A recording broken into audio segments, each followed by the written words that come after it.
Good morning, good afternoon, and good night. Welcome, one and all, to Monday Football Monday here on the SB Nation NFL Show. A reminder before we go any further that this show is brought to you by our friends at DraftKings. DraftKings Sportsbook is an official sports betting partner of the NFL. Download the DraftKings Sportsbook app today and use code SBNFL for a special offer when you sign up.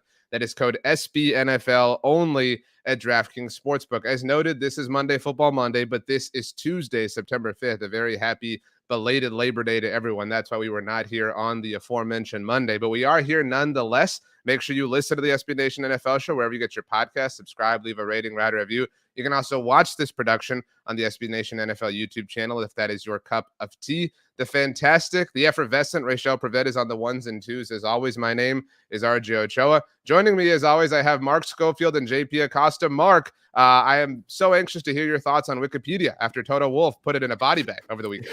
That was the strangest comment I've ever seen. And I've seen a lot of really strange F1 comments. I've seen a lot of really strange sports comments. But when Max Verstappen wins his 10th straight race to set a new F1 record, Toto Wolff's response is, it doesn't matter. It's just for Wikipedia. And nobody reads that site anyway, which is just a head scratcher. I mean, I understand Toto's not going to, throw him flowers. He's not going to praise him. He's going to do his Toto way of, sort of talking it down a little bit. But to dunk on Wikipedia in the process, that was one of the strangest things I've ever seen. JP, what's the last thing that you looked up on Wikipedia? Oh my gosh. I feel like I was just on Wikipedia a couple days ago. I looked up Jarvis Jones because I was wondering when Jarvis Jones became a staff member at UGA because I thought he was still in the NFL. Okay, well, college football did begin last week. It also ended on Monday for Clemson, at least. That was special, JP, wasn't it? To see Duke, of all teams. Although, Duke is kind of Clemson's bugaboo. We learned thanks to ESPN stats and information. Yeah, it's so weird seeing the entire Twitterverse unite in support of Duke, considering how much people hate Duke in March. And it truly takes a special villain to get everybody to root for Duke athletics, Duke anything. So I appreciate Clemson for being the villain to take the fall here.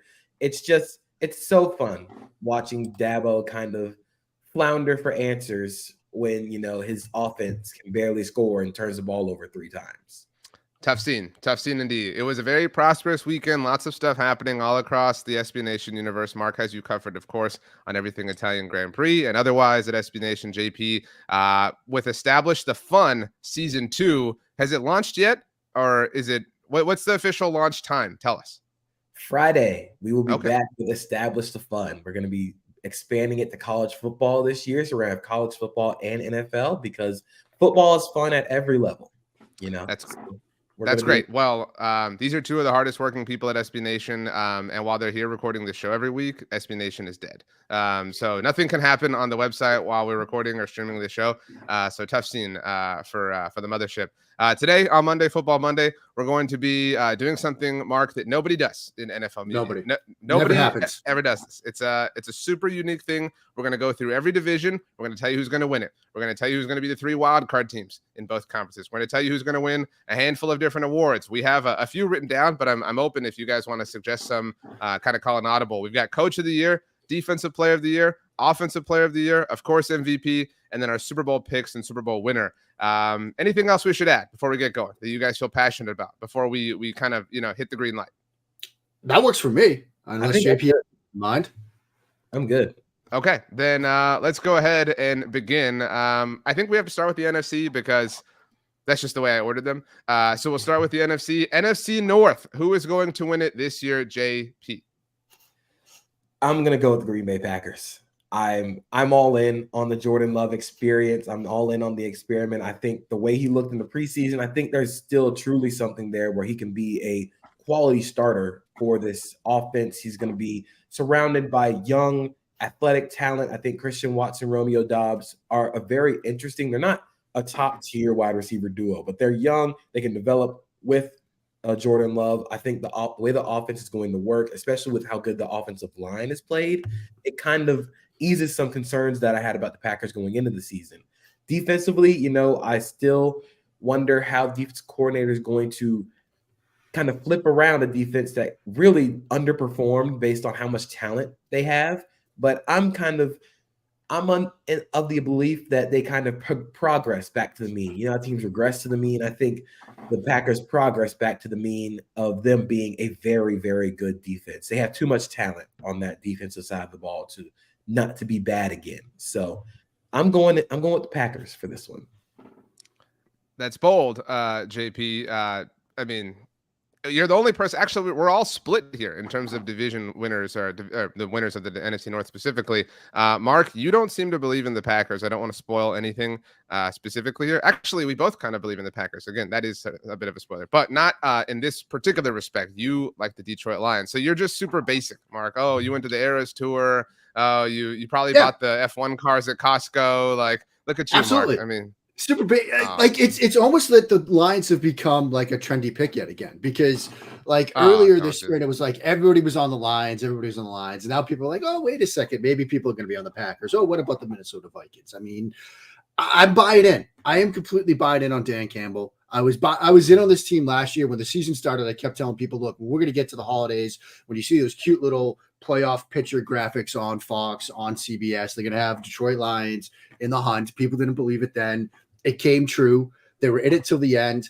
I love what they did this offseason. I know there was a lot of pushback on their draft, tight end, linebacker, running back, but I really like the pieces that they added. I think it fits with the foundational principles of this team. If it is a lean back towards big boy grilling on the roof football, I think they're built to play in that kind of game. I'm picking the Lions. I think that's dumb. Okay, that's fair. I mean, like, I don't know. JP, you're a Jaguars fan, so you understand this. Like, they are the 2017 Jaguars is a poor example to use because, they were very successful. But like circa that time, there was this like, oh, by the Jaguars, man, the Browns have kind of gone through that. I mean, like, these things generally fizzle out. I mean, I really feel like we want this to happen. There's a big difference between wanting and believing, JP.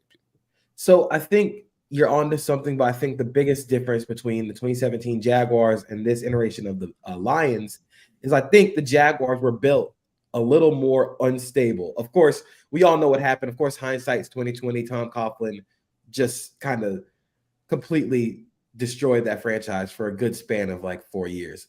But I think the Lions are built more sustainable because they have the structure up front offensively. The game is won and lost in the trenches, and they have one of the best offensive lines in football. As long as you have that, the floor is going to be very high. You have a run game that is replicable, and they can run anything. You have the skill position talent. Of course, you're going to miss Jameson Williams for the first 6 games of the season. I really wonder where they're going to find that explosiveness now that Jameson Williams is gone. I think they waived Denzel Mims. DJ Chark is no longer there. They got to find some way to get some juice into that offense. But once Jameson Williams comes back, can Ben Johnson do this again with Jared Goff? I think that's going to be the big question. But I think they're built more sustainable than the Jaguars were in 2017 because the offense is just better. It's more sustainable. It's more built to win instead of And JP's point about the explosiveness is a very good one. I think they're going to get that from Gibbs in a couple of different ways. I think you're going to get that in the outside run game. I think he's very adept at running outside zone, wide zone, all that stuff. A lot of what you're going to see them build their play action passing game off of. And I think they're going to use them a lot in the passing game. There's reported out of Detroit in the past couple of days that, look, they're going to use them in a variety of different ways. Wouldn't surprise me if you see them aligned outside a lot. It would have surprised me to see him in the slot to try to get some of that explosiveness through him, both in the run game and the passing game. And Johnson has done such a great job with Goff at structuring a passing game that puts him in familiar territory. You see a lot of what he was doing with the Rams. You see a lot of what he was doing at Cal. And so I think this is a team that is built to win in today's NFL. They can beat you in a bunch of different ways. They're good up front on both sides of the ball. I'm in. I just think it's, again, I support you, Mark, but it just feels, I mean, I don't know. Okay, so that explain to us how the Minnesota Vikings win this division then. They have the best quarterback in the division. I don't think that's like a laughable take. Right? No, it's not a laughable take. Right. They have the best quarterback in the division. They have by far the most explosive offensive playmaker in the division. They have the best offensive playmaker in the NFL. Right. I mean, so obviously within the division, they have a somewhat underrated, probably overpaid tight end now in TJ Hawkinson. like everybody wants to make this big deal about all the pieces the Vikings lost. Like, is there a piece that they lost, so to speak, that you were like, oh, that it was such a horrible decision to let Patrick Peterson walk, to get rid of Za'Darius Smith, to move on from Dalvin Cook, to move on from Adam Thielen? They drafted Jordan Addison to, like, their offense, I believe in more, strangely. And again, I found it hilarious that we fell all over ourselves to hand Brian Daboll the Coach of the Year award, and Kevin O'Connell wasn't even in discussion. Like, that is so silly and dumb. The Vikings, I understand there's a lot of meme ability to them, but they are a very solid football team. I'd picked them to win the Super Bowl a year ago on this show, which looked kind of strong, honestly, for a little while there, but took on some heat because, again, they are such a memeable team. But they are by far, they have the least amount of questions. Like, they're the most known quantity. They require the least amount of extrapolation compared to either of your picks, in my opinion. So I understand the point about the offense, but they were one of the worst teams in the NFL in passing game, DVOA, and EPOA on defense, and they got worse this year. And they're going through a complete scheme change from going from Ed Donatell and the Vic Fangio style of scheme to Brian Flores, man coverage heavy. It relies on having good DBs or DBs that can stick in man coverage. You just don't know if we have that yet with that team. There are a lot of question marks in the secondary with that defense. I mean, they went and signed Byron Murphy. He's probably going to play nickel. So you're starting a rookie on the outside, Mekhi Blackmon. I'm not sure if I can buy in to that yet. Of course, there's the whole like one score games. Like I think they went like that. Yeah, that was. I think they were like 13-0, 11-0. Yeah, you're right. But like the buy-in here, I'm not saying isn't real, or the required buy-in, but it's much lower than the buy-in y'all are giving to the Pack. Maybe not the Packers, but certainly to the Lions. Like we're willing to give the Lions this like boost of hopium. You know what I mean? That we're not willing to give the Vikings. Like, again, I'm not offering that, things are going to be superlative, but defensively, there should be some regression to the mean. They were awful last year. You know what I mean? Like, if they're just remotely less awful, I trust them. And they all get to play each other. I think they're the best team of these four right now. Again, is it impossible that the Lions or Packers win the division? No, but I do think that we're overlooking the Vikings. I mean, I guess that's fair. I just think they're not a question-free team. They're not a question-free pick. And I think the scheme change component, which JP alluded to, they switched this, man-heavy 0-1 scheme. That's going to take some time to get used to. That's going to take some time to iron itself out. Is this team that, they might not have as many questions on offense as the other teams, but are they built to win shootouts? That I don't know. And if they're going through a period of time where they're giving up 21, 24, 28 points a game early in the season as they adjust to this defense, are they going to be able to win those games? That I don't know. As fair as your points are about Jefferson, Cousins, he's probably the best quarterback in the division right now, but it's not like they're without questions. Do we think it's possible that the season ends with somebody else as the best quarterback in the division? I mean, because I think that's still kind of a leap of a thing to say. Like, maybe it's Justin Fields. But again, acknowledging that Kirk Cousins is a bit of a internet, piece of meat, I find it really difficult to believe that anyone seismically becomes the best quarterback in the NFC North after this season. I think it would take Kirk Cousins regression because he's old. I mean, he's going to be 35, 36 years old this season.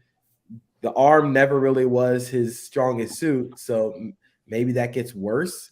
That's the only way I see Kirk Cousins not being the best quarterback in the division, unless it would take a stratospheric jump for Jordan Love to go like immediately year one and just dominate. He would have to absolutely dominate for him to be above Kirk Cousins. I think it's the same thing for Justin Fields. He would have to show a whole lot more than he has in the passing game. So, and I think we know what Jared Goff is. I think Jared Goff and Kirk Cousins are too, like, we know what they are. We know who they are. Yeah. The NFC South is a clean sweep for all of us. We all took the New Orleans Saints. It feels really difficult to imagine a way. Speaking of the best quarterback in the division, like, there's no way that like this belongs to anyone but Derek Carr. At least right now. I mean, maybe going forward, maybe Bryce Young makes a leap. I don't know what we're going to get from Desmond Ridder. I mean, that's been a curious thing to watch, although I think he's in an offense that might be tailor-made for his skill set. Then we got Tampa Bay. I mean, how big is the chip on Baker Mayfield's shoulder? That's going to be fun to watch. But Derek Carr's the best quarterback in this division right now, and that gives them a huge advantage going into the season. So I think the Saints are the easy pick here. I think it's going to be more interesting to see how those other three quarterback situations play out over the course of this season, and which of those three. We expect Bryce Young obviously to keep his job, but does Ritter earn another shot? Does Baker Mayfield do enough, or is this sort of the Drake May division to watch for next year's draft? And I also think the Saints have the best defense in the division. I think Dennis Allen still is a fantastic defensive play caller. And while I still love Ejiro Evero and what he's going to do with the Panthers defense, it's kind of the opposite or the inverse of what the Vikings are going through. The Panthers are going from a man cover one scheme heavy defense under, I believe his name was Phil Snow, going to the Fangio style defense with Ejiro Evero. That's going to take some growing pains. There's going to be some growing pains there, especially up front. So I'm wondering, how long can you do that, especially when the Saints have a really easy schedule before their bye week in week 11? And Derek Carr is he is the best quarterback in the division. And they still have a good amount of skill position talent. Juwan Johnson's very underrated as a tight end. Chris Olave might see a whole bunch of targets. He's going to break out again this year. You wonder what you're going to get from Michael Thomas. That's always going to be a question mark, but they have the best quarterback in the division, and they have the best defense in the division. That's a pretty easy recipe for success. Congrats to the New Orleans Saints. First clean sweep of the episode. NFC East. I went homer in a lot of ways and took the Dallas Cowboys, but you both, don't believe in regression to the mean, apparently. Both go in Philadelphia. Mark, was it close, honestly, for you between Philly and Dallas? This is the subject of a lot of debate, I think, right now. We joked about it, but a lot of people are picking a Dallas-Philly NFC title game. Like they certainly seem like two of the better teams in the conference. Obviously, the division rivals, which adds to the fun. Yeah, I mean, I do think it's close, but I mean, a point that JP brought up about the lines, I think applies here. The offensive line, that's where it starts. That's the sort of engine for this team. And I know people are talking about, maybe some regression for Jalen Hurts in this passing game, particularly Shane Steichen out, in Indianapolis with Anthony Richardson, but in steps in the quarterback coach who was very familiar with Jalen Hurts, who was very familiar with this offense. So I think this offense is going to be very good again. I'm excited to see what this defense looks like. I think when you've got some of that young talent that they've added, they've basically taken Georgia and just moved them up on 95 to Philadelphia, and duplicating one of the best defenses in college football at the NFL level, I think is a pretty good idea. And so, yeah, it was close. I think the Cowboys are going to get into the playoffs, but I think the Eagles right now are the better team. JP.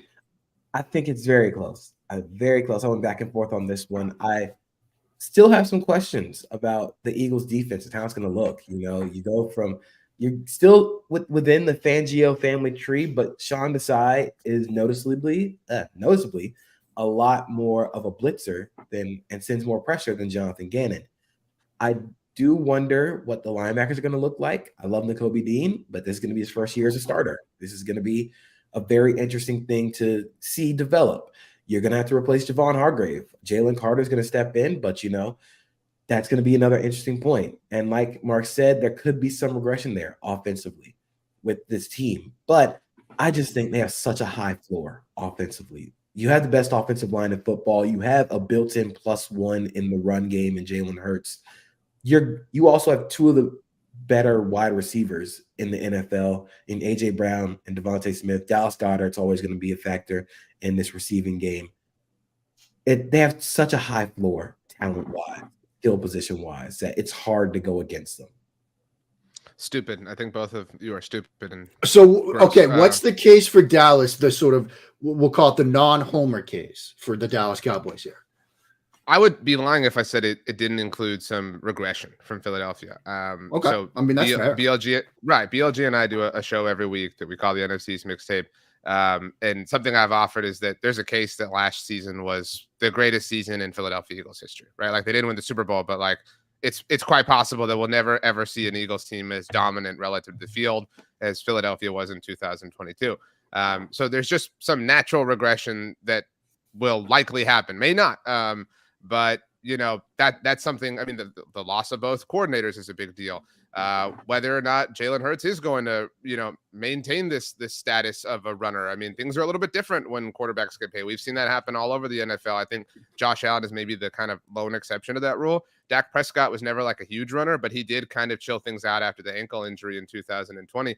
And so that's the Philadelphia side of the argument. The argument for Dallas too is that they're a great team. I mean, there's an argument that Dak is better than Jalen Hurts. Obviously, Dak's never had a season as exemplary as Jalen did last year, but he has a body of work that is vast. Mark, you obviously chronicled it for us with the RIP Dak watch that, we don't have to discuss for legal reasons. But yes, exactly.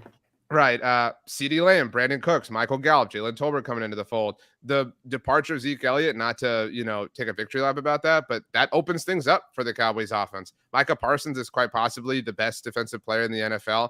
Trayvon Diggs is the fifth best corner, like call it what you want. Cowboys have one of the best safety rooms in the NFL. They have one of the best overall pass rushing groups in the NFL. They have the best defensive play caller in the NFL in Dan Quinn. They have a head coach in Mike McCarthy who, while also a meme, is aggressive and is going to lean into the talents and the abilities of his offense. And so are they the poster for aggression on offense the way Philadelphia was with all the fourth downs last year, or Brandon Staley was 2 years ago? I don't know, but I think those things lend to Dallas's favor. But what I think works against Dallas is all last year I talked about how there was going to be regression to the mean for the Cowboys from a turnover standpoint. There was no way they were going to be able to replicate all the turnovers from 2021. They had more last year. They were the first team since the 1970 Steelers to lead the NFL in takeaways in back-to-back years.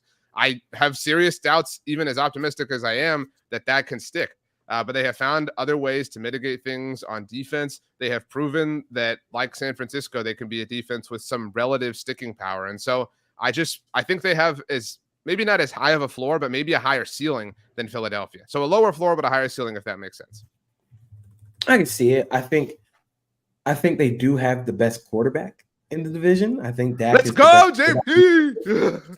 But I do wonder, especially with Mike McCarthy now calling plays. Of course, I've said what I've said about was this offense really like Kellen Moore, Mike McCarthy? I do think people are a little lower on Mike McCarthy calling plays than they should be, considering the reason Mike McCarthy got fired in Green Bay was because he threw the ball too much. And now you're going to let him call plays again for a team that wants to throw the ball more. So I do wonder how that's going to pan out, especially through the first part of the season. I also wonder how healthy the offensive line is going to stay. That's always been the biggest problem for Dallas offensively. They cannot keep a healthy offensive line. If the offensive line can stay healthy, then I'm in. But that's such a huge factor, especially with Tyron Smith being in and out of the lineup. Terrence Steele's coming off a massive injury. We just don't know. We don't know how healthy they're going to be up front. So that's one of the reasons why I'll take the Eagles' higher floor with that offensive line. Wow. You're both criminals. The NFC West. Mark and I are simpatico on this. Mark, you can speak on behalf of us. The Seattle Seahawks, you and I have both picked to win the division. Yeah, and I know, look, there's a lot of discussion that the 49ers might have the best roster in the NFL outside of the quarterback position, and that's a fair point. But it's a quarterback-driven league. We know that. And can Brock Purdy replicate what he did last year? Maybe. That is a somewhat QB-agnostic offense. Kyle Shanahan does a great job. They do a great job of personnel with matchups, with things like that. But this is kind of a vibes-based pick for me. I look at what San Francisco is going through right now with the Bosa situation, obviously the quarterback situation and the way that sort of played out this offseason. And then I look at the Seahawks. Last year, Geno Smith, a fantastic story. People wrote him off, but he didn't write back, comeback player of the year. And it wasn't smoke and mirrors. He was playing extremely well at the quarterback position. JP wrote about it a lot last year. You look at what they did last year in the passing game, a lot of 2 and 3 tight end personnel stuff in the passing game, attacking downfield out of those heavy personnel packages. Now you add JSN. For many people, the wide receiver 1 in the draft. You start thinking about what that might look like 11 personnel-wise with Metcalf, with Lockett, with JSN. This is a sneaky good offense, I think, and that defense is going to be pretty good when you look at it on paper, when you look at what they do schematically. And so, 49ers might have the best roster non-QB-wise, but I look at what they're doing in Seattle, and I really like what they're putting together. JP, Mark speaks for us, so it's 2 against 1. Good luck. Yeah, good luck. Niners. So last year, the Seahawks finished 26 in defensive EPA allowed against the run, and I don't think they've gotten much better against the run as a defensive front. They've let both their top nose tackles leave in free agency. Poona Ford is now a Buffalo Bill. Al Woods is now gone. That's a problem when you play the Niners, especially a Niners team that might not want to throw the ball that much. Maybe they're just like, hey, we don't have to throw the ball to win. We'll just beat you over the head with Christian McCaffrey 30 times a game, and we'll see what happens then. I'm just not going to pick against a team like the Niners. We're going to get back to this point later, but I'm not going to pick against a team with that much talent and the best offensive play caller in the NFL who can just generate offense with you and I at quarterback. So I'm still going with the Niners. I think they're the most talented team in the division. I love what Seattle's done offensively. I do wonder if the deep ball continuation can still be a thing for Geno Smith. We all know deep ball variance is kind of a thing in the NFL. You're not going to be the best deep ball thrower in the league multiple times year over year unless you are Patrick Mahomes or Josh Allen. So I do wonder what it's going to look like offensively. I think adding JSN is going to help them out a lot in the in-between areas of the game. I think that's where they want to get better. That's why they added Zach Charbonnet. So I do think the offense is going to be good once again, but I have a lot of questions still about the defense. I like what they've done, but I also don't trust it against a Niners team that is built to beat Seattle. What if Brock Purdy, is the Nick? What if these are the same Darnold 49ers? Are you still just as confident? You specifically, JP. I'm not going to like it, but I'm probably going to be just as confident because, again, Kyle Shanahan has proven that he can get good quarterback play out of anybody. And when you have such a massive margin for error in that offense with Christian McCaffrey, Deebo Samuel, Brandon Ayuk, George Kittle, and Trent Williams, and Kyle Juszczyk, who can all be on the field at the same time, I just don't think it would really, really take a really, really historically bad quarterback for that offense not to succeed. Like I think that generally just needs to be a study. Who is the worst quarterback we can? We did that. Remember, James wrote that piece where he simulated every season with like worse and worse quarterbacks in Madden, and he found that like even with Zach Wilson, that team was going to be good. Like, yeah. So like I said, it's a QB agnostic roster. It's a QB agnostic offense. It's been successful with Garoppolo. It's been successful with Purdy. It could probably work again with Darnold. I also think we need to talk about the defensive side of the ball in San Francisco because Ryans is now down in Houston. And Steve Wilkes, again, a very good defensive mind, but is that defense going to be as good as it has been in years past? Maybe it is, but that's also something that I think is a question mark going into this year. Yeah. Also, well, JP, just quickly, Nick Bosa is still out. Like, I don't know that we think that gets fixed, but like if they drop 1 or 2 games without him, before things get settled, like that's a factor in a division race. You know what I'm saying? I'm not too worried about them not having Nick Bosa I'll say it like this. I'm more worried about the Chiefs not having Chris Jones than the Niners not having Nick Bosa because I think the Niners are a much more talented defense and can possibly they can still win games. I still think they can win. It might not be as comfortable without Nick Bosa, who's the reigning DPOY, but they'll still probably win games. I think Chris Korsett can get good defensive line play once again out of you and I, and we're going to see that firsthand. Drake Jackson is an ascending player. You add Cleveland Farrell. I don't know what Cleveland Farrell is going to be, but you have Chris Korsett around him. They're still going to be vibes are high still. Fred Warner and Dre Greenlaw are still the best linebacker duo in the league. Fred Warner is still the best linebacker in football.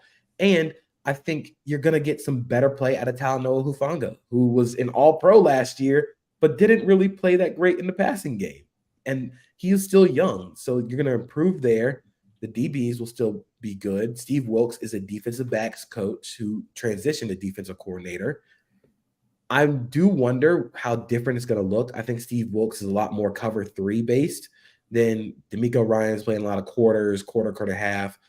It'll look different, but the players will remain the same. I think that's really the biggest thing that matters. So Mark and I both believe in the Niners. Just we believe in the Seahawks a little bit more. Mark and I both have them as wild cards. I have the Eagles. So again, we all have the Cowboys and Eagles because you both have Dallas as one of your 2 wild cards. Mark and I have the Packers as our 3rd wild card team. So we all have the Packers in the playoffs. Mark, so you've got Niners, Cowboys, Packers. I've got Eagles, Niners, Packers. So just a little bit of a flip in the NFC East.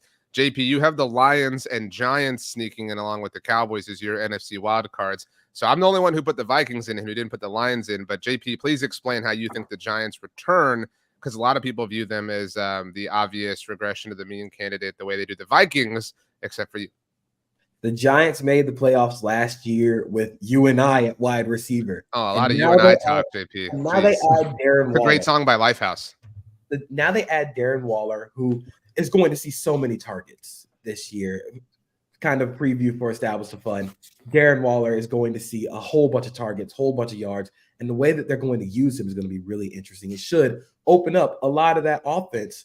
And I think retaining Daboll and Mike Kafka, who was probably going to be a head coach sooner rather than later, retaining that offensive brain trust around Daniel Jones and keeping Saquon Barkley for at least a year is going to help that offense out a lot in terms of not regressing. You still added more to it.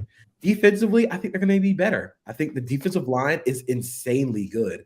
I think amongst the insanely talented defensive lines in the NFC East, the Giants get kind of overlooked, but Dexter Lawrence is a first-team All-Pro. He is unbelievable as a nose tackle. Leonard Williams is still very good. Kayvon Thibodeau is an ascending young player. They added to the defensive back room. Now you have Isaiah Simmons, and I don't know what you're going to get out of Isaiah Simmons in 2023, but for a guy who's best at blitzing, of course you want him around Wink Martindale, who will use him as a blitzer. He's like a designated pass rusher, but as an off-ball linebacker. So I do generally think that this team is going to be better than people think I don't think regression is going to hit them as hard as it might, the Vikings, because you retain everything. You added to an offense that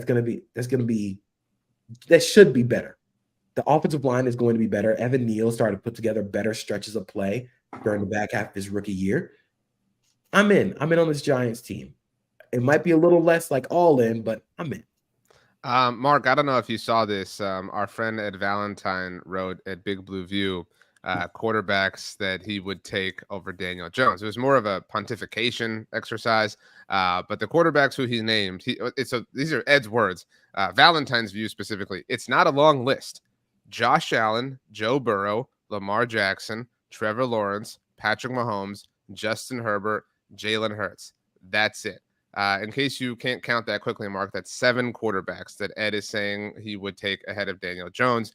He offers opinions on Dak Prescott, Tua Tagovailoa, Aaron Rodgers, Kirk Cousins, Jared Goff, Justin Fields, Kyler Murray, Deshaun Watson, and Geno Smith, but ultimately kind of cast them aside. It kind of comes down to that. It does come down to that. And is Daniel Jones going to run the ball 120 times again? Our defense is going to be ready for that. They probably will if he does. I like what they added. JP's point about Waller is a good one. I also think, Jalen Hyatt is going to be a big part of what they do offensively. Sure. Even if he doesn't put up huge numbers, people might expect, 8 touchdowns and 1,000 yards as a rookie. That's probably not going to happen, but his ability to perhaps stretch defenses a little bit is going to open some of that stuff underneath, is going to open some of that stuff for Waller. But they were a year ahead of schedule, and now that bill is coming due because it's going to be a tougher schedule they're going to face this year. They're going to have defenses sort of ready for what they want to do offensively.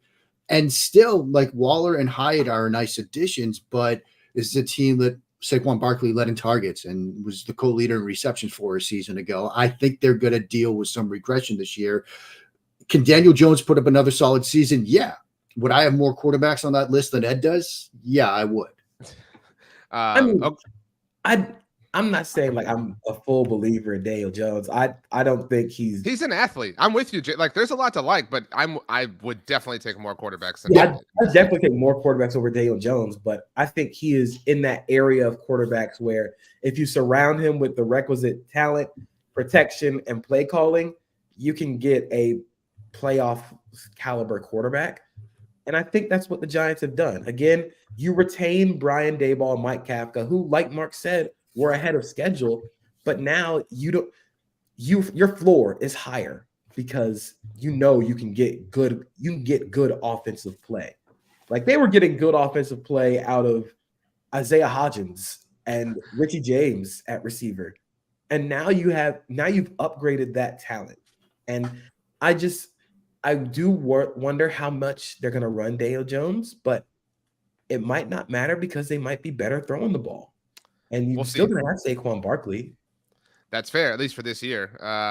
But I agree with you. Darren Waller, I agree with both of you. Jalen Hyatt, it's going to be really annoying how great Jalen Hyatt's going to be, and to look back at how everybody passed on him and how he just fell to the Giants. It's really obnoxious. So he's going to run like 2 routes. And he's going to be 9s and 8s. That's it. Okay, so let's move to the AFC side of things. Mark and I are believers in the Cincinnati Bengals becoming, I don't know if you both knew this or if you've heard this by now, the first team to ever win the AFC North 3 years in a row. That has never happened in the history of the division. I legitimately didn't know that. Well, I mean, it's only been 20 years since realignment, but still. So the Bengals going for the three-peat, again, never been done before in the AFC North. JP, you have the Ravens. Mark, once again, you can speak on behalf of you and I. The Joe Burrow, calf stuff does seem like it's like they were kind of like, oh, he's cool. You know what I mean? Like all of a sudden, everything's fine and copacetic now when everything looked in doubt about a month ago. Yeah, I mean, first of all, look, I think it's fair to point out this is a tough division.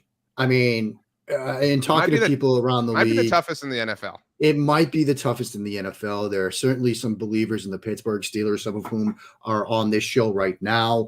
You look at Baltimore and what they've done. I think that offense is going to be great this year with Todd Monken coming in. It's going to be a new look passing game. If Cleveland if Deshaun Watson settles into that offense, that's going to be a very good defense in Cleveland. I still look at Joe Burrow, though, and what this team has done over the past couple of seasons. I look at that passing game. They can beat you in a bunch of different ways in the passing game, in the quick game, in the deep game. They've got a lot of ways to solve problems. I know there was some concern over Burrow and his calf, but I think he's going to be okay. Again, he's not somebody that's going to be using, as a +1 in the box like we talked about with Jalen Hurts. His game is pocket movement, pocket management, pocket presence, pocket poise, and he's going to have that. That's going to not be a worry with that calf injury. And so I'm still a believer in Joe Burrow. I'm a believer in this offense. It's going to be a very tough division. I can see all 4 teams making the playoffs potentially, with at least the ability to do that. But I'm going with the Bengals. JP, quickly before we get to the Ravens, because I know you picked them. So I'm not as big of a believer in the Bills, which we've discussed many times, but I'm a believer in like the window's kind of closing for the Bills, like the prime window. It does kind of feel like no one's really talking about that being a factor with the Bengals, with Tyler Boyd and T. Higgins. Like if they don't get this done now in 2023, like life will be very different, especially after the Joe Burrow contract hits. Yeah, it's going to be different because you have to pay Burrow, Higgins, and Chase. You got to try and keep all those guys around while still being able to pay most of the guys that are going to come up on defense. But I think they've done a good job of manipulating and drafting well. So you can let Jesse Bates and Von Bell walk in free agency and just replace them with Daxton Hill, who has looked very good in the preseason. So I'm a little less worried about the window closing because I think they've managed it somewhat well, But as far as like my pick for the Ravens, I just think Lamar Jackson's going to have an insane year. I think it's going to look so cool. He is fully healthy. They gave him some actual receivers. And before he got hurt, he was playing at an MVP level, throwing to Deshaun Jackson and Demarcus Robinson, who, like, respect to both of those guys. He was throwing to Sammy Watkins last year, and he was still playing at an MVP level. Now you've given him some actual receivers. You've given him an actual play caller who knows how to create advantages in the passing game out of heavier personnel in Todd Monken and what he did at Georgia. If it looks anything like what it did at Georgia, you're going to see a lot of Mark Andrews and Isaiah Likely on the field together. You're going to mix in some Patrick Ricard there if you want to run the ball. J.K. Dobbins, I'm still not as excited about their running back group in terms of how explosive they are. But, you have a healthy Lamar Jackson, that run game is going to be good regardless. And they have one of the best defenses in the NFL. Very quietly, since the Roquan Smith trade, they have one of the best defenses in the NFL. I do wonder how they're going to generate consistent pass rush, especially if David Ojabo is not fully healthy. But I'm in on this Ravens team, man. I do think the Bengals are going to struggle a little bit, not only if Joe Burrow is out for the first few games of the season, but they are retooling that offensive line again. And, Orlando Brown Jr. comes over from Kansas City. I think they're moving Jonah Williams to right tackle. It's going to look weird. It's going to look weird for them up front. I do wonder how it's going to look, how it's going to adjust, especially without Joe Burrow in the lineup. So I'm in on the Ravens. I think this team is going to be really, really good this year. I'm totally with you, JP. I'm here for the Lamar renaissance. I think he's going to be amazing. I think Zay Flowers is going to be offensive rookie of the year if Bryce Young doesn't do something like kind of, as a quarterback, obviously he has an inherent advantage. I've learned not to bet against Joe Burrow's Bengals. That's really the only thing that's got me unwilling to pick Baltimore here. But that's really, really well said. The AFC South. This division is a little bit all over the place. Now, Mark, you have picked the Jaguars. What a surprise that JP has as well. Look, we've gone kind of chalk. Like we've talked nothing but contenders, like all these Super Bowl, sort of quality teams. There is no weird thing that has happened yet as far as what we've discussed. Until now. Well, look, is it absurd that the Houston Texans could win the division? Is it like it's off the wall? But is it absurd? I don't think it's absurd. Look, 100%. Okay, let's again. This is somewhat predicated. It's in fact almost entirely predicated on a number of other extenuating circumstances. JP, again, ardent Jaguars fan you are. Is it not possible that the Jaguars come down to earth a little bit? That the clock strikes midnight, right? So let's presume that happens to a degree. Like it's open season, right? Like it's completely and totally open season if the Jaguars regress. Like, do we really believe in the Colts? Like, anybody going to offer any semblance of belief in the Colts? No. Right. I believe in Mike Vrabel a lot. But I'm kind of at a point I've regressed with the Titans where it's like, I need you to prove it to me again. You know what I mean? Before I truly totally buy in. I think there is an infusion of I think the Texans are at the very least operating like a legitimate NFL team, which they haven't done for since they had the 24-0 lead against Kansas City in the AFC divisional round. Like they finally have a legitimate, competent franchise quarterback. Think about all the skill position influx they're getting. Dameon Pierce is back. John Mechie's obviously, congratulations to him. We're super big fans of him. Who could forget about Robert Woods? I mean, Tank Dell. Like, they have all these, playmakers that I'm not saying this is going to be the greatest show on turf, but, they're going to be fun and interesting. And sometimes that team, like the Jaguars last year, blossoms into a accidental division winner, Mark. Yeah, but at the same time, we started the show talking about the NFC North, and you made the point that both JP and I are asking for a lot of hope from a Packers offense under Jordan Love for the first season, or the Detroit Lions to sort of live up to the wealth of expectations that have been put in their lap. And now you're asking for guys like Tank Dell and CJ Stroud, who, again, I'm a huge fan of CJ Stroud. I wouldn't anoint him as a franchise quarterback just yet. Let's let him play like a regular season game before we go down that road. I think, look, say in your hypothetical world here, the Jags do sort of tumble back to earth, which, again, could happen. Things could happen like that. Then I think you probably look at Tennessee first. I give you that we're not going to look at Indianapolis and say, all right, well, if Jags stumble, it's going to open the door for Anthony Richardson in year one to walk through it. I'm not ready to go there. But to say that Houston is going to go from, like you said, sort of a team and an organization that has been dysfunctional to a division winner over the course of one off season, that's asking for a lot. I will fully admit that I'm asking for an enormous amount here, JP. So, I don't mean to be hypocritical, but pretend I didn't say what I did about the NFC North a little while ago. But that being said, I mean, look, it will not go chalk.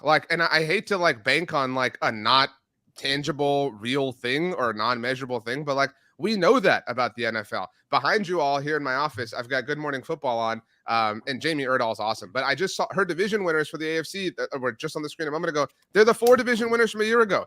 Do we really think? I mean, I understand Kansas City is very chalk. I understand Buffalo is very chalk at this point. I just talked about how I'm fine being chalk with Cincinnati. But there will be something weird. And if there is a place where something weird is going to rise to the top, are you not willing to bet on it being in the AFC South, JP?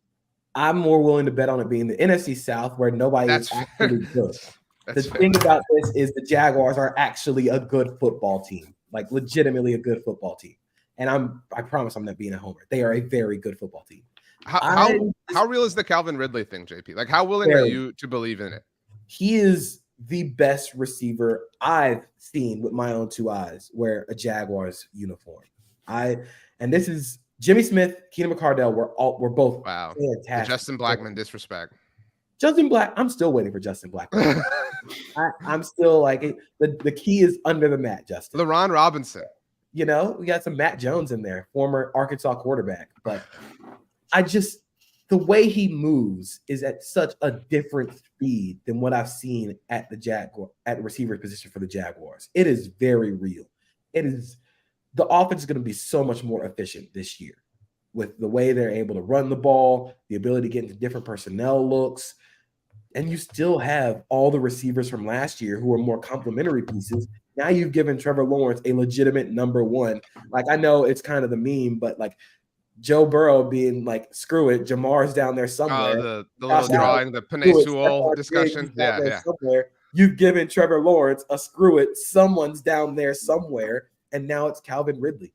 I'm not as far along as believing the Texans can win the division, but I do think they're going to be competitive. I think they're going to be a competitive team. I just don't know if you can trust a rookie quarterback to win the division outright in its first year. It's gonna take a lot, especially because that team is so young and they still are looking for that alpha number one receiver. You know, they have a bunch of complementary pieces. Tank Dell's fun. I wouldn't call him a number one receiver right now. I think the defense is still going to be fun, but we still need proof of concept in a regular season game. If there was any team that I would say outside the Jaguars that is legitimately like has a shot to win a division, I think it is the Titans, because y'all are they so boring. They have the best defense in the division. That defense is going to be really, really good once again. And as long as they have Derrick Henry, who's basically terrorized the AFC South for the good part of 6 years, I mean, I would take that team, as bad as they look on paper, to win a division before I would the Texans or the Colts.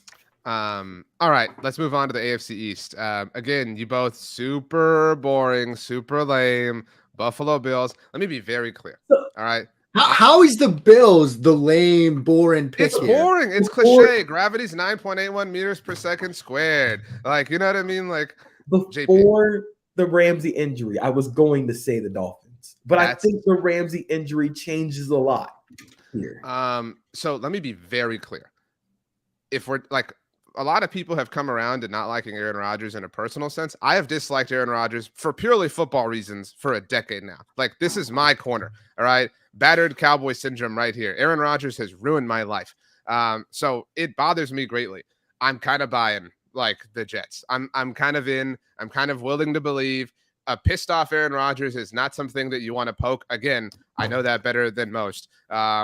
I'm willing to, and some of this is sort of my Cowboys Eagles take and some of my Texans Jaguars take. Like, I think the Bills are ripe for regression. I'm not saying that they like regress totally and completely and win like 6 games, but like the Bills, I've told both of you this. I felt the Bills were in the same boat as the Cowboys when the offseason began. They needed offensive help outside of Stephon Diggs. What did they do? They drafted Dalton Kincaid. Miss me with all this, like, he's going to line up in the slot. He's going to be a pass catcher, this and that. Like, we know the impact of rookie tight ends. Like, there's 100 years of history to tell us how this, like, ultimately bears itself out. And unlike the Cowboys who went out and got Brandon Cooks, the Bills did nothing. And the dude who, like, they needed help is all pissed off about it. I don't care if they made him a captain or whatnot. And if there's anyone who can smell blood in the water and capitalize on it, it's Aaron Rodgers. I'm willing to believe. Maybe that makes me cliche and basic now, Mark, but I'm going to pick the Jets to win the AFC East.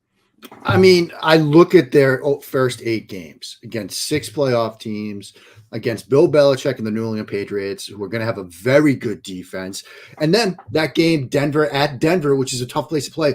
That is a difficult way to start the season for the New York Jets. So that's issue number 1. Yeah. And issue number 2 with the Jets is this. It's either it succeeds beyond everybody's wildest expectation, or it fails miserably. Like, I don't see a middle ground with the Jets. I don't see like a 12-5 or 11-6 season where they like get into the playoffs or something like that. They either run away with this or it fails miserably. I also think, look, yes, similar to your Bengals point, the window might be closing in Buffalo, but I don't think it's fully closed. I think we have to remember that this is a team that was certainly looked like they were on their way to a deep playoff run, and then the DeMar Hamlin situation happened, and that's a lot of context I think they deserve us to mention here, because I don't understand how those players played the rest of the season after that happened. And the fact that they were able to, beat New England in the final week of the season, they were able to get into the playoffs. They were able to do what they did, even though they lost in the playoffs eventually. I think we have to remember that situation that they dealt with as an organization, top to bottom. That's going to put a lot of strain on guys' minds, like to go out there and play and to execute at a high level. I just think that this is a tough division. This is a division, the top to bottom. You can make a case, maybe not for New England, a strong one at least, for all 4 teams making a playoff run. But I look at what Buffalo still has. and it starts with Josh Allen. And I still have faith that they can put last year behind them and make another run. JP, so we don't normally record on Tuesdays, but we are today. But a week from today will be post the first Monday night game of the year, which is Bills Jets. It feels like that game could serve as a huge like catalyst to proving, my point or y'all's point. Exactly. And before I kind of make the case for why I think the Jets are very shaky, I'm going to make the case for the Dolphins very quickly. And it's pretty simple. When Tua was healthy, they had one of the best offenses in the NFL. Like that is very by any data, by any film you want to look at, that offense was explosive and it was efficient. I think they need to improve in the short yardage, and I think that's where they wanted to improve. They went and got Isaiah Wynn.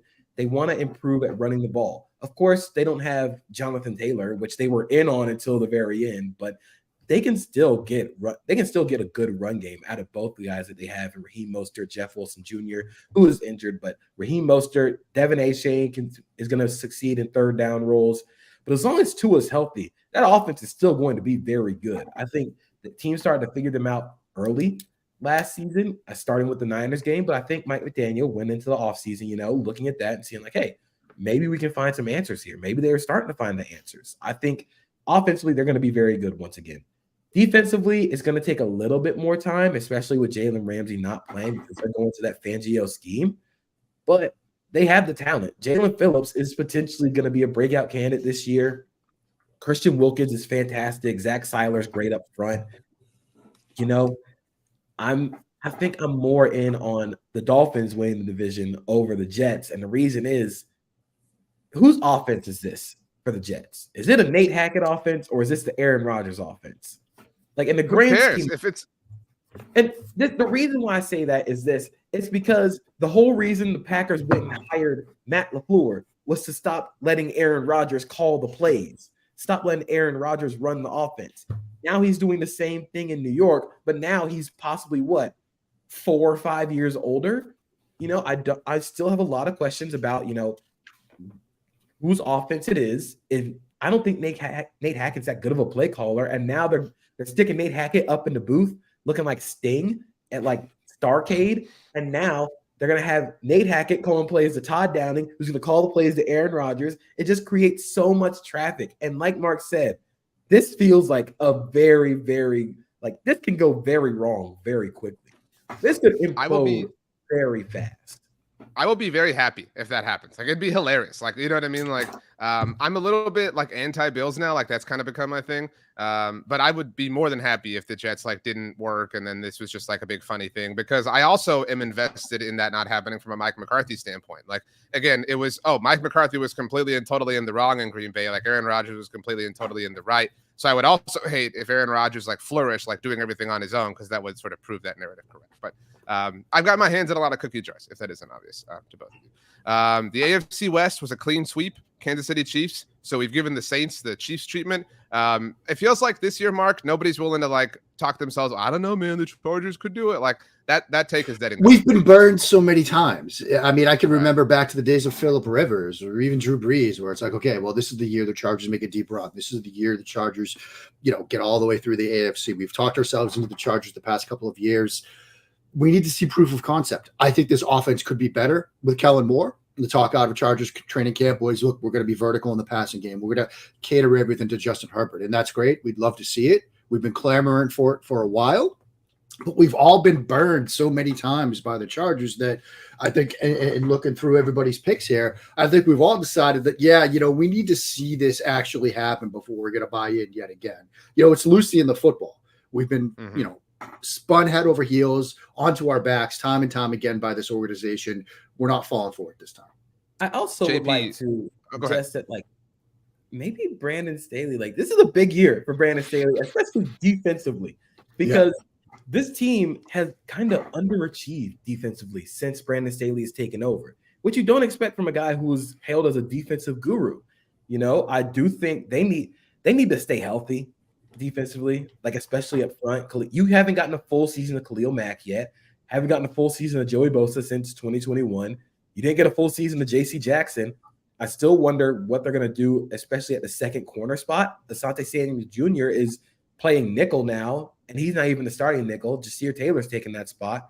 But schematically, I have a lot of questions because if teams are going to run the ball a whole lot more, the Brandon Staley defense asks a whole lot of 185-pound nickel corners to meet a pulling guard. I don't know about you guys, but for me, I'm taking the 330-pound guy over your 185-pound nickel every single time. So I just wonder, how good is this defense going to be? They gave up they had the worst run defense in the league last year. They gave up almost 6 yards a carry. I don't care how much you say, oh, we stopped explosive passes. It doesn't matter. You're giving up 6 yards a play. So they're getting a first down every time they run the ball. You can run the ball on second down and you're moving the chains. So I just wonder, what is this going to do? What's going to happen with this defense? It's good that we're all a bit down on the Chargers. Like, to your point, Mark, like maybe we've all regressed like past the mean. Like, we're just like, we've been hurt too bad, because not only is nobody like, and I haven't even seen this take like nationally, like generally, like you do see like I don't know, man, Chargers just whatever. But like, at least as far as the three of us are concerned, not only did none of us pick the Chargers to win the AFC West boldly, none of us have them as a wild card. We all have the Chargers completely left out of the tournament. I don't think that's unfair, though. Like, you know what I mean? Like, I'm with you, Mark. Like, I mean, it speaks to a couple of different things. One, the questions about this team, both just on the sort of macro level, like, look, we've been burned before, and then the micro level, like JP walked through, like, what are they going to look like on defense? They could not stop the run. Staley's finding it hard to play with light boxes when you don't have Aaron Donald up front. It's a lot different stopping the run when you don't have a player like that. And I also think it speaks to the depth of the AFC. I mean, look at, maybe look past the South for a second. Where are the bad teams? New England, maybe? Like, this is a very, very deep conference. And Indy, yeah, I mean, Denver, maybe. Where are the real bad teams? And so it's just a very deep conference, and there are a lot of teams that, we've each got our 3 wildcard teams. I think we could each make the case for 2 or 3 teams that we might have left off that list. So if I had to ask each of you, like, give me a team you're 100% willing to say won't be a playoff team, because you both like bagged a little bit on the Jets pick, but like I think we can all see like a path to the Jets, being a wild card team, whatever.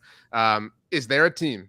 I think the Colts are one, but if maybe a non-Colts team that you're willing to say there's zero way, like I will stake my salary on this, they won't be a playoff team in the AFC. To your point, Mark. Raiders. The Raiders.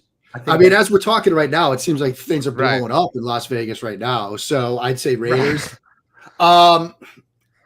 Maybe New England. I mean, I'm not willing to put New England in that box. Just it. That's just it. There's a path for them to get it. I think that defense is going to be very good. And if they can just get something out of their offense, they can make a run. I think I can talk myself more into the Patriots making the playoffs than the Colts, Texans, or Raiders. So we agree the Colts are the most like center of the box. The Raiders are kind of near the exit a little bit. Maybe the Texans are kind of right by the entrance, but it's not inconceivable. Again, like we've all seen that story before, like a team like the Texans getting hot and being the like third wild card team, whatever.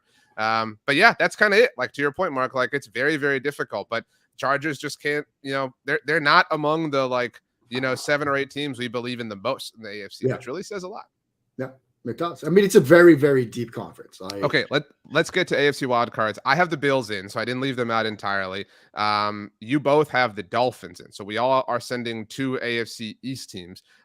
Mark and I both have the Ravens. Obviously, JP, you picked them to win the division. You have the Bengals there, though, so again, we just have those flipped and flopped. And then this feels like chalk all the way around. Our third, I don't know that either of you, I didn't like order them. This wasn't like a seeding thing, but we all have the Steelers as the third wildcard team. That feels like a very vogue take right now, JP. Everybody's coming around. Mike Tomlin, Kenny Pickett, George Pickens, TJ Watt, like the Steelers, the hype is very, very, very high right now. It wouldn't be a stunner if they beat San Francisco next week or this week and just kind of like started things off with a bang. I wouldn't be surprised. I think the one thing that will always be a thing for the Steelers is that defense is going to play very, very good. And, they're going to have TJ Watt back for a full season. You improve the defensive secondary by adding Joey Porter Jr. and Patrick Peterson. It's going to look a lot better defensively. Minkah Fitzpatrick is still fantastic. Cameron Hayward's still going strong. You continue to add on the defensive front with Keanu Benton, who's going to be a monster against the run, and Nick Herbig, who's going to show up in designated passing situations.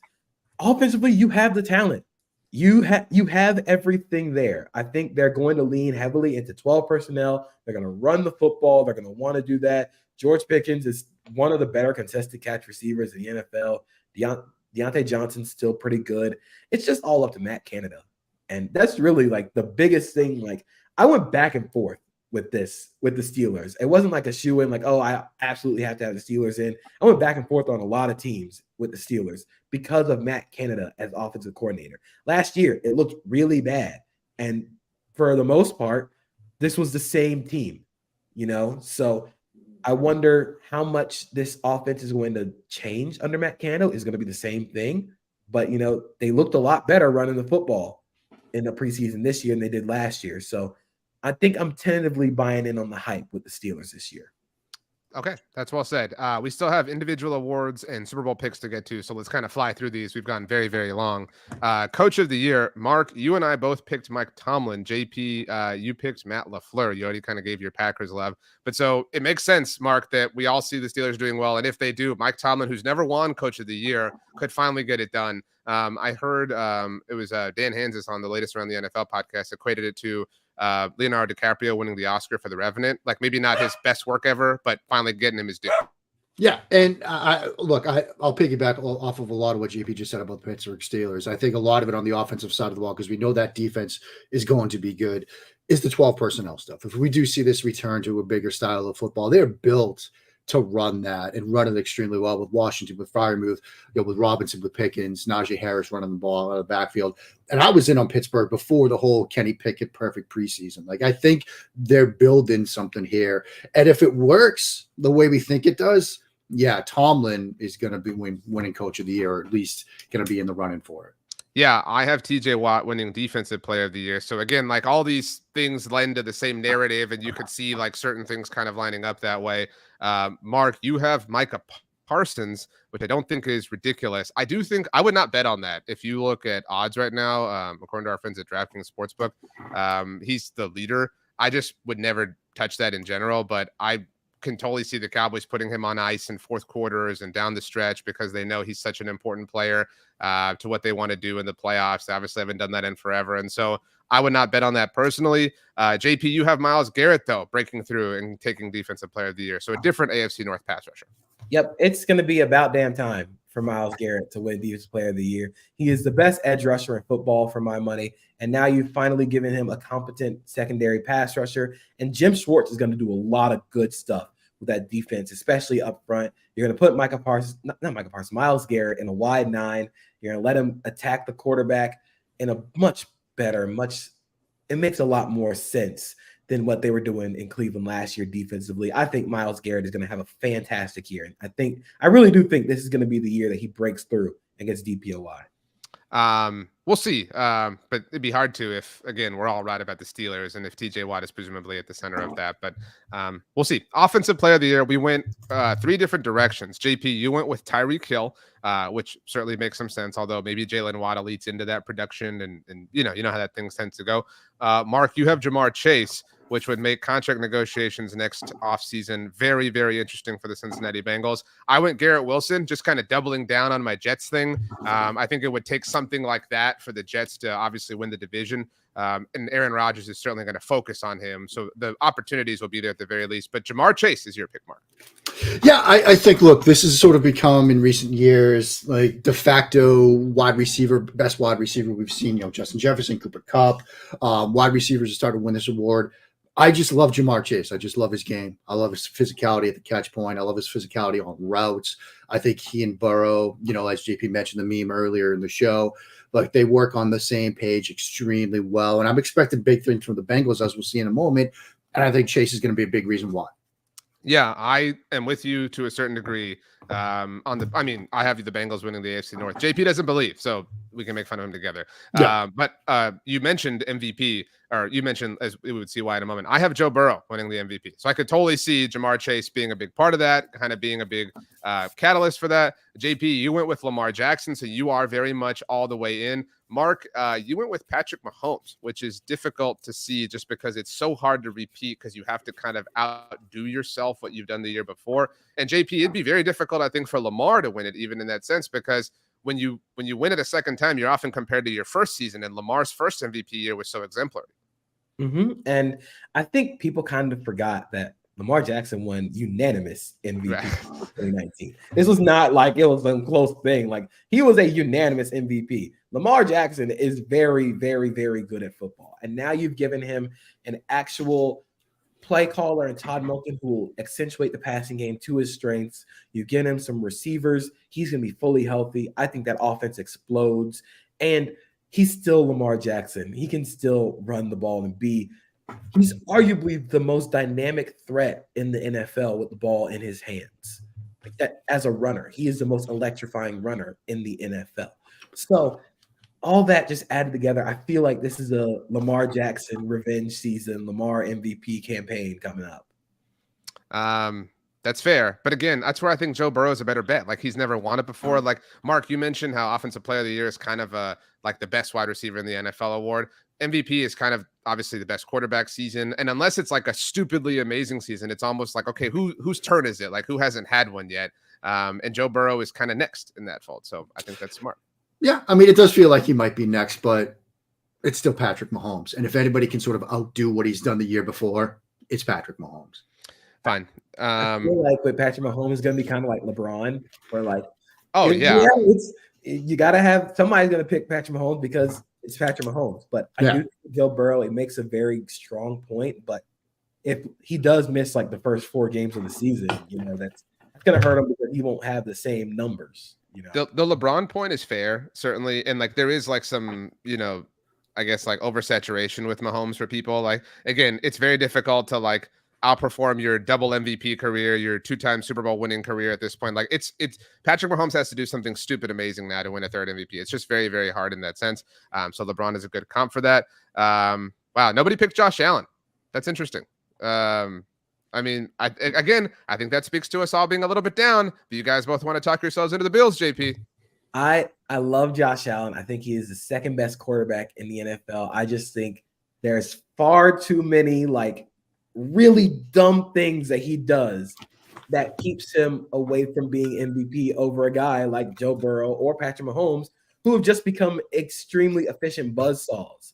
Like if Josh Allen could like cut down a little bit on like the wackadoo nut job shit, like, hey, maybe he would be MVP. But if you cut down on that, you kind of cut down on what makes Josh Allen Josh Allen. You take the super crazy high level Josh Allen stuff with the, hey man, what are you doing? Like the play against the Steelers in the preseason where he's like stepping up out of the pocket, out of pressure. He's running away from like 4 other defenders and almost throws an interception.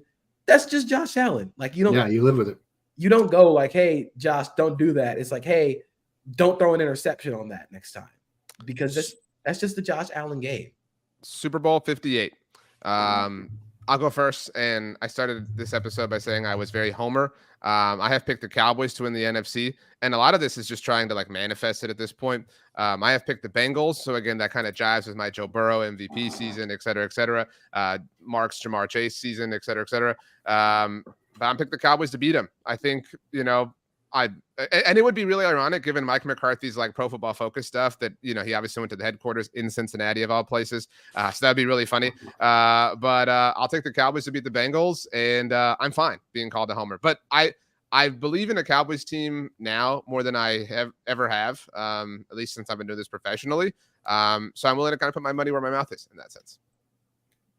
I get it. I get it with the Cowboys. I was this close to picking the Cowboys to go to the Super Bowl as well.